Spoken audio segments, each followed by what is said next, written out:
почитувани партеници, партнери од меѓународните организации, медиуми и граѓани, почитувани колеги, добро дојдовте на денешната промоција на Кодексот за етичко однесување на партениците во Собранието. Собранието донесе нов Кодекс за етичко однесување на партениците и се вбројува помеѓу парламентите во светот кои усвоиле формален документ, кодекс, каде се пропишани стандарди, принципи и вредности за однесување на партениците. Компаративно земено, нашиот кодекс содржи екстензивна листа на принципи и стандарди кои се бараат во поведението на партениците.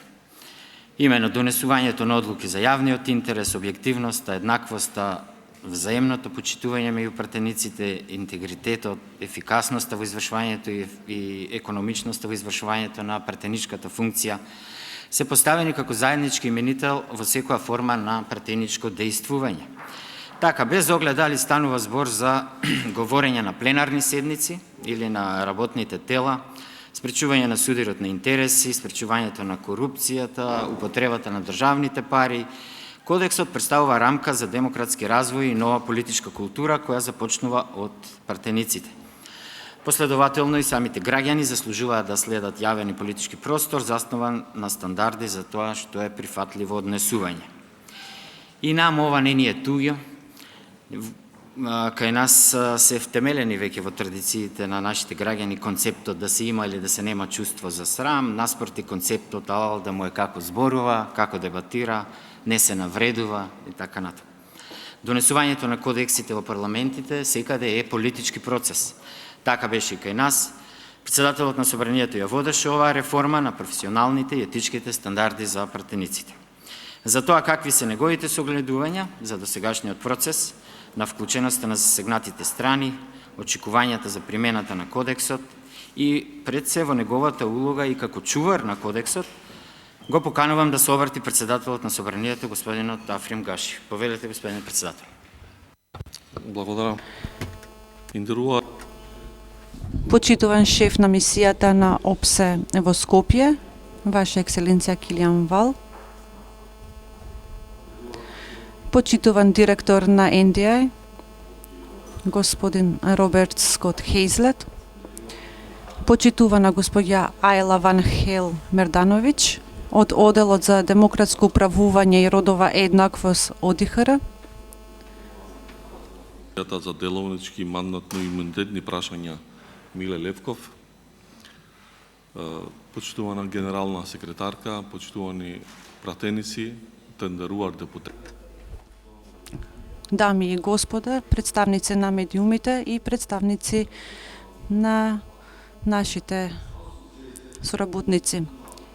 Постојат институционални успеси кои не се мерат според бројот на донесени акти, туку според пораката што им ја испраќаат на граѓаните.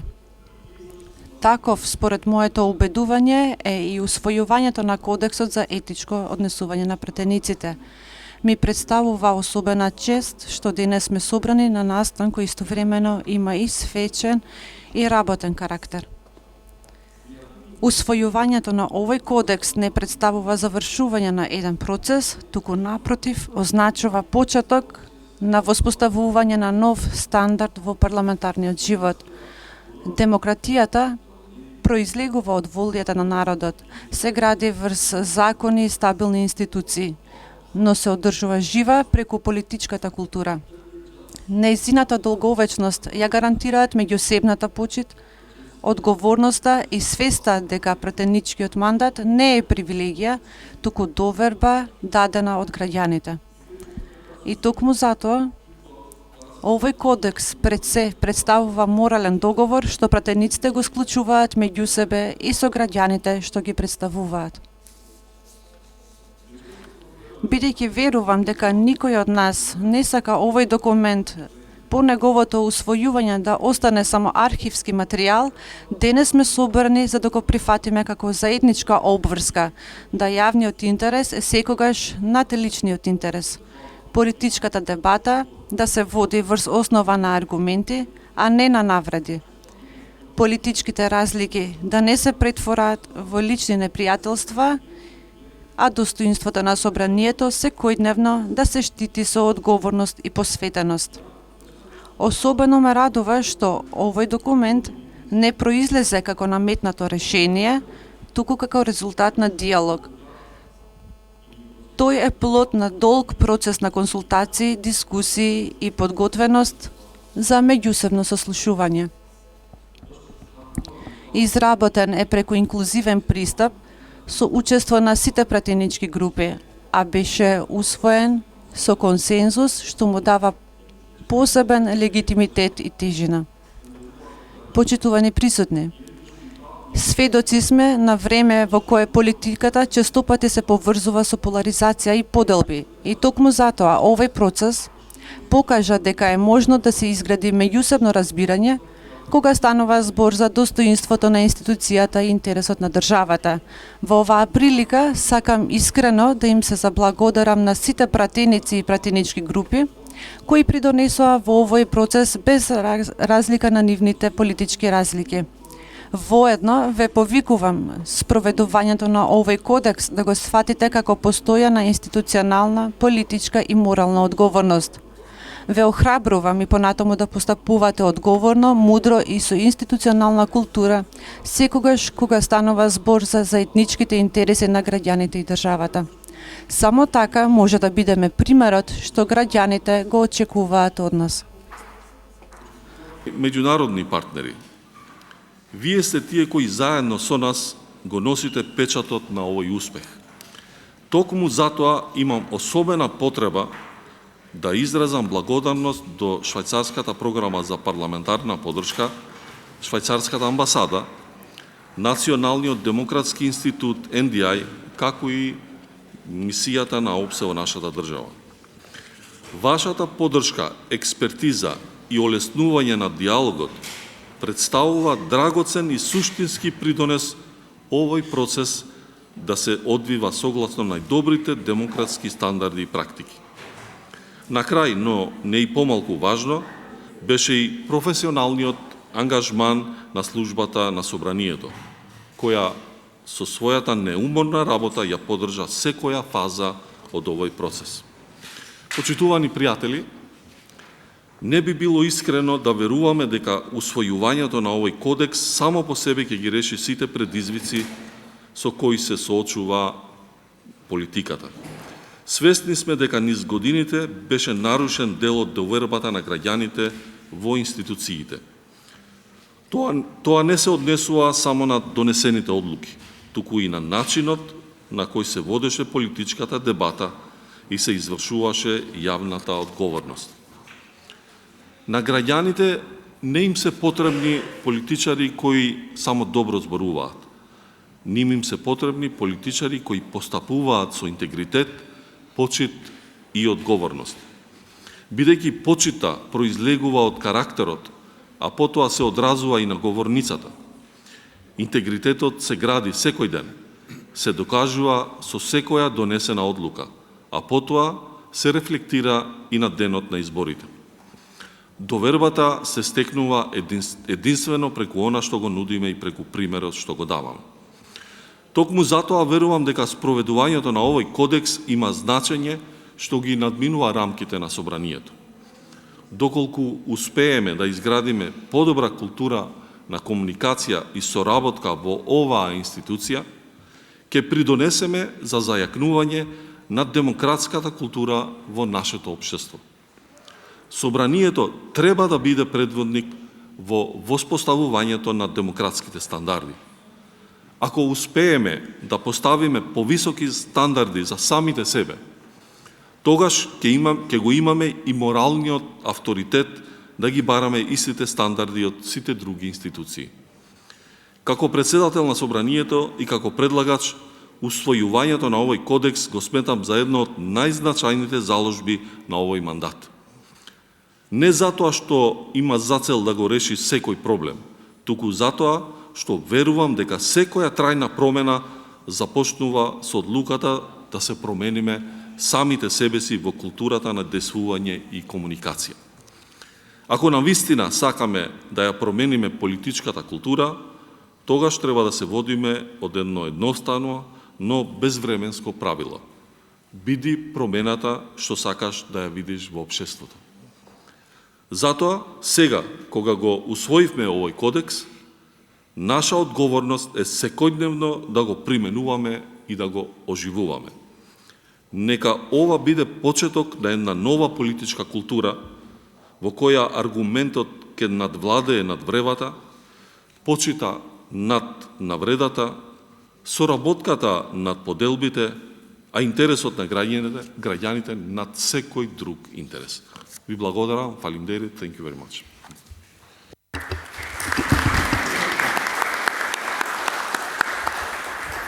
Благодарам, господине председателе, и за описот и хронологијата и пораките и визијата која што ја споделивте со нас.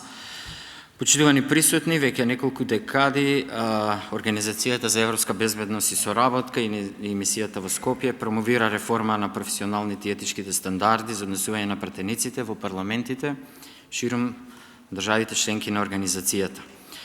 Кои би биле согледувањата и резултатите од овој развој во парламентите, посебно во турбулентни геополитички настани, и како мали парламенти на мали држави можат да постават пример во пракса, а не на хартија, дека политиката може да подложи на поголема професионалност. Како опсе гледа на овој процес, задоволство ни е да го поканиме неговата екселенција амбасадорот Килијан Вал, шеф на мисијата на ОПСЕ во Скопје. Господин амбасадоре, повелете, имате збор. Very much indeed. Благодарам, почитуван председател на Собранието, господине Каши, прочитуван председател на Комисијата за деловнички мандатно-имутни прашања, господин Аливков, почитуван пустен директор на Националниот демократски институт, господин Хислет, почитувана представничке на ОДИХР, драго ни што сте повторно овде со нас, Анхел Мартановиќ, почитувани пратеници, дами и господа, ми представува особено задоволство што сум денеска овде со вас, на настан кој представува значајна пресвртница во заекнувањето на парламентарниот интегритет во Северна Македонија. На самиот почеток да му честитам на Собранието, на сите вас, на претениците, да ви честитам за усвојувањето на етичкиот кодекс за претениците. Усвојувањето на кодексот представува значајен институционален чекор. Тоа покажува дека Собранието презема одговорност за воспоставување јасни етички стандарди за своите претеници. Ова е важно не само за самата институција, туку и за демократската култура во земјата, бидејќи испраќа силна порека за посветеност. Овој кодекс не беше изработен во изолација, тој ги одразува меѓународните стандарди, обврските и заложбите преземени во рамките на ОПСЕ, како искуствата и научените лекции на парламентите од регионот на ОПСЕ. Токму тука лежи додадената вредност во образувањето на националните реформски процеси со меѓународната експертиза и најдобрите практики, а при тоа целосно почитувајќи ја националната собственост врз процесот. Еден кодекс може да има вистинско влијание само доколку е добро разбран, доследно применуван и поддржуван со практични насоки, активности за подигнување на свеста, обуки и кредибилни механизми за негова примена. Искуството од земјите на регионот на ОПСЕ покажува дека етичките стандарди се навистина ефикасни само кога стануваат составен дел од секојдневната работа и култура на парламентот. Тоа значи дека претениците не треба да го доживуваат кодексот само како збир на правила, туку како практична алатка што им помага да се справуваат со етичките дилеми и да ги печуваат стандардите што се очекуваат од носителите на јавни функции. Токму затоа следните чекори се од особено значење. Престојните насоки и приречник ќе помогнат принципите на кодексот да се преточат во практични упатства за претениците. Со нив ќе се обезбедат јасни насоки за прашања како што се судирни интереси, подароци, гостопримство, контакти со лобисти, како и други етички предизвици што може да се појават во секојдневната работа на парламентот. Парламентарниот интегритет во својата суштина се темели на довербата на јавноста. Граѓаните очекуваат избраните представници да постапуваат транспарентно, одговорно и со интегритет.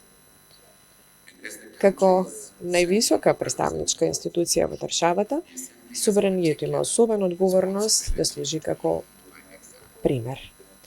Преку доследно почитување на принципите на овој кодекс во секојдневното работење, пратениците може да придонесат за промовирање на културен интегритет во целото јавно живење. Во крајна линија, ниту еден кодекс не може да замени личната одговорност. Неговата успешна приказна ќе зависи од посветеноста на секој пратеник да ги почитува овие принципи во извршувањето на својот мандат и да води со собствен пример.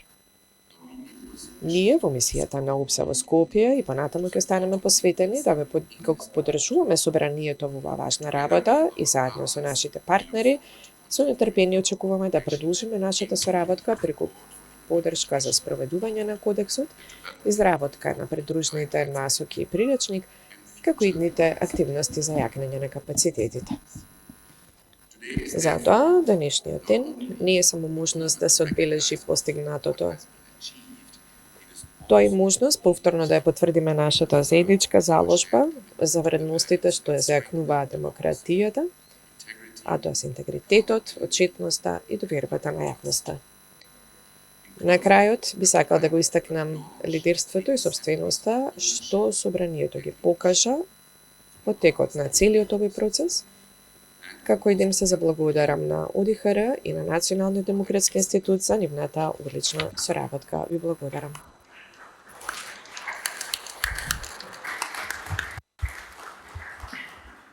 Благодарам, господин амбасадоре. Собранието, почитувани присутни, активно работи на еден долгогодишен реформски процес кој што е поддржан од Националниот демократски институт и амбасадата на Швајцарската конфедерација во форма на програма за парламентарна поддршка. Оваа програма ги поддржа приоритетите на стратешкиот план на собранието, како што се функционален, отворен, дигитален, безбеден парламент, парламентарна дипломатија и ефикасни услуги и служба. Прашањето за реформата на етичкото однесување го програмиравме во стратешката цел за функционален парламент, признавајќи ја важноста и врзувајќи го прашањето со основните функции на собранието. За тоа каква беше улогата на овие партнери во процесот на донесувањето на етичкиот кодекс, го поканувам господинот Роберт Скот Хейзлет, резидент директор на NDI и тим лидер на програмата. Господина Хейзлет, имате збор, повелете. Благодарам, Златко.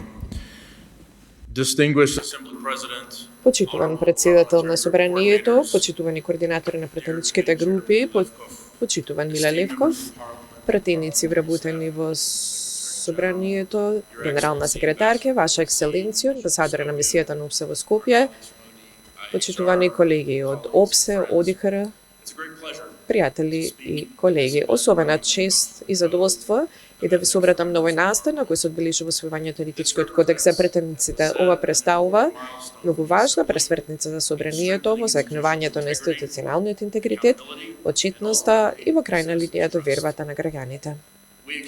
Им упатуваме искрени честитки на пратениците и на собраниската служба кои беа вклучени во овој процес.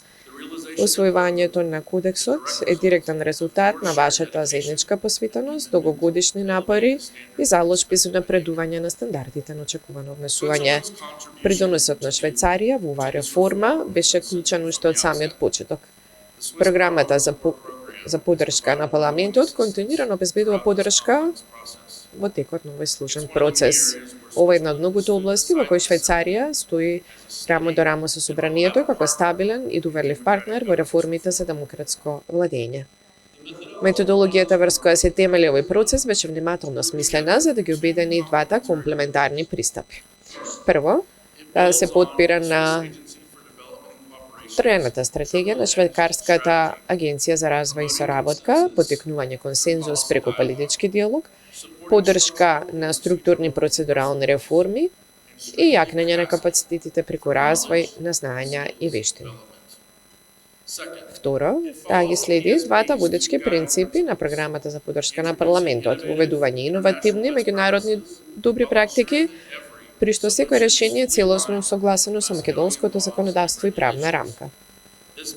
Токму оваа рамнотежа е суштинска за создавање реформи кои се истовремено ефикасни и долгорочно одржливи. Во сршта на овој процес беше темелното компаративно истражување. Тимот поддржан од Швајцарија се подпре на воспоставените парламентарни практики на САД, Обединетото кралство и Европската унија, како и на експертската поддршка од нашите колеги од Центарот за управување со промени и Парламентарниот институт. Сето тоа со цел да се обезбеди дека кодексот на вистина ги одразува најдобрите компаративни практики. Сакам особено да ја истакнам улогата на планинските разговори одржани во Берн во мај оваа година. Оваа средба, организирана на покана на Швајцарија, ги обедини лидерите на собранието и швајцарските пратеници во непосреден диалог помеѓу колеги и се покажа како одлучувачка за постигнување консенсус за конечната верзија на кодексот. Искрено благодариме на амбасадата на Швајцарија што ја возможува размена и што континуирано го поттикнува директниот диалог меѓу парламентарците. Вистинската сила на овој документ презлегува од неговата длабока институционална собственост. Во текот на годините, пратениците од различни парламентарни состави активно придонесуваа во создавањето. Во процесот учествуваа сите пратенички групи, обезбедувајќи нивните ставови суштински да бидат вградени во текстот и овозможувајќи постигнување на меѓупартиски консенсус. Овој успех немаше да биде можен без и доаѓа во особено значаен момент, бидејќи Швајцарија председава со ОПСЕ и председавањето представува доследен, искрен израз на заложбата за јакнење на демократските институции во регионот. Овој успех не беше да биде можен без исклучилната соработка помеѓу собранието, програмата за поддршка на парламентот, ОПСЕ и ОДИХР. Ова партнерство представува силен доказ дека кога постои вистинска синергија, наместо преклопување на активностите, може да се постигнат квалитетни и одржливи резултати. Усвојувањето на кодексот е прв значаен чекор, но неговата вистинска вредност ќе се покаже преку секојдневната примена. Поради тоа, швајцарскиот тим за имплементација, во кој спаѓаат Индија и Центарот за управување со промени, Институтот за демократија, и понатаму активно ќе ја поддржува подготовката на прачникот за примена на кодексот, како изработката на сеопфатна програма на обука за пратениците. Основната филозофија на овој кодекс не е казнива. Кодексот не е механизам создаден за казнување или изолирање. Напротив, неговата цел е да едуцира, да ја подигне етичката свест, да помогне во разрешувањето на етичките дилеми и да го заштити колективното достоинство на собранието. Тоа е клучно, колективното достоинство на собранието. Гледајќи кон еднината, Швајцарија потврди својата континуирана поддршка за следните чекори на собранието, вклучително во споставување доверлив механизам за советување, кој ќе му возможи на пратениците да побараат насоки за прифатливо однесување при извршувањето на нивните јавни функции. Ова заложба јасно покажува дека швајцарската поддршка за собранието не завршува со усвојувањето на кодексот, туку влегува во својата следна фаза. Ви благодарам уште еднаш на сите и ви посакувам многу успех во спроведувањето на следните чекори.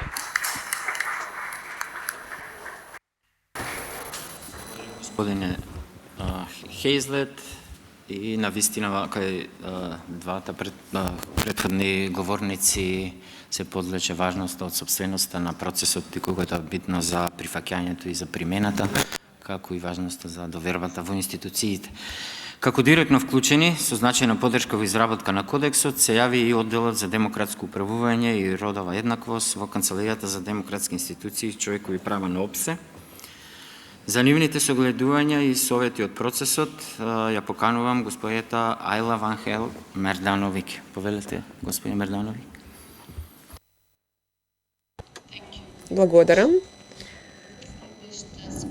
Ценет председател на Собранието, пратеници, амбасадоре, партнери, колеги, во име на Канцеларијата за демократски институции и човекови права на ОПСЕ, задоволство е да бидам денес овде во Скопје, да одбележиме во важна одредница за Националното собрание на Северна Македонија во однос на парламентарниот интегритет.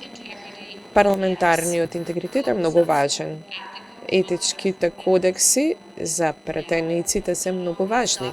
Не само како документи на хартија, не како концепти, туку како алатки, преку кои парламентите можат етички да постапуваат за граѓаните, но како алатки преку кои граѓаните можат да му веруваат во етиката на парламентарното одлучување. Во декември 24 нашата канцеларија се вклучи во активности со новото национално собрание со голема отвореност. Раководството на собранието и со господинот Левков, председателот на мандатно-имутната комисија, како и сите во мисијата на ОПСЕ Скопје, нашите партнери, поставивме една наша заедничка цел да го поддржуваме процес за јакнување и подобрување на парламентарната етика. Во текот на последниве 2 години обезбедивме експертска поддршка заедно со нашите партнери, предонесувајќи и помагајќи во седниците, дискусиите на работните групи, поддржувајќи го процесот на подготовка, организирајќи студиски посети и денеска сме тука да го споделиме во заеднички успех на сите организации кои што сте тука и вие почитувани колеги, кои што го поддржавте и ја препознавте важноста на овој процес, на овие заложби, да се зголеми подобри парламентарниот интегритет. Драго ни е што го гледаме резултатот. Пред се значително реформиран родово сензитивен етички кодекс, кој што е одраз на месеци и месеци инклузивна меѓупартиска работа и вистинска посветеност да се подигне стандардот за парламентарното однесување во Северна Македонија. Она што овој кодекс го прави значително различен од претходниот е дека се воспоставуваат механизми за спроведување и советување. Рековме, тоа не е казнев механизам, но сепак тоа е механизам кој што предвидува меѓупартиската група да ја следи согласеноста со кодексот, да се воспостави јасна процедура за преглед на преговорите, но исто така да се воспостави програма за доверливо советување. Претениците всушност може да добијат и насоки за нивните етички дилеми без никаков страф. Како единствена жена на оваа маса денеска овде, исто така сакам да ја нагласам родовата еднаквост во политиката, дека тоа исто така меѓународна заложба, но и визија на Северна Македонија. Затоа страна на ОДИХР навистина е за пофалба што гледаме дека се вклучени родовите перспективи во новиот етички кодекс, препознавајќи дека искуствата, предизвиците, дилемите на мажите и жените во парламентите може се различни и дека парламентот треба да биде безбедно и инклузивно место за сите. На крај, би сакала да укажам искрена благодарност на председателот на собранието, господинот Африм Гаши, за неговата визија и лидерство низ целиот овој процес. Посветеноста на Левков и на Гаши беа клучни за да стигнеме до крајот со оваа реформа. И на самиот крај, сакам само да нагласам дека се надеваме дека овој документ нема да остане само еден документ на полиците, туку ќе представува еден ефективен механизам за да се обезбеди парламентарниот интегритет во пракса. Ви благодарам. Благодарам многу, господи Мердановиќ. И на крајно не помалку важно, пратеникот господин Миле Левков, вие се вложивте во овој процес и како пратеник и како преседавач со Комисијата за деловнички мандатно-имунитетни прашања, за кои што кодексот пропишува и соодветна улога. Како вие го оценувате овој процес, кои беа предностите, недостатоците, еве и ова што го кажаа претходните говорници од тоа дека промовираме повеќе култура на разбирање и извинување, него на санкционирање, и за степенот на режим кој што пратениците сами си го поставуваат меѓу себе, како тоа ќе влијае и истото да го бараат и од другите извршители кои извршната власт последно кои што одговараат пред вас. Повелете, господин Миле Левков. Благодарам за најавата, Златко. Почитуван председател на собранието господин Африм Гаши, почитуван директор на NDI господин Роберт Скот Хизли, почитуван амбасадор господин Килиан Мол, почитувана Айла Ван Хейл, представник на ОДИР, почитуван генерален секретар, почитувани колеги пратеници, координатори, почитувани служби, почитувана македонска јавност и председателот на собранието и амбасадорот и директорот на NDI, сите ја истакнаа важноста на етичкиот кодекс и не би се навраќал колку е важен еден таков документ за враќање на довербата и во собранието и во нашата работа. Би сакал да зборувам на кратко за три работи за самиот процес на создавање, на она што содржи структурата и на неговата примена. Кога станува збор за самиот процес на создавање на овој документ, би сакал да му се заблагодарам уште еднаш на председателот на собранието, меѓутоа се заблагодарам и на координаторите на пратеничките групи и на сите оние членови на Комисијата за деловничко мандатно имунитетни не само во овој состав и во претходниот состав, затоа што тоа е еден процес кој што не е собствено само на еден парламентарен состав или само на една политичка група или на група пратеници, тоа е еден документ кој што е собствено себе веќе на уште еден, би рекол на втор пратенички состав. Би сакал да се заблагодарам и на службите кои што дадоа свој допринос до овој текст, нема правни нелогичности и целосно се вложија во неговото создавање.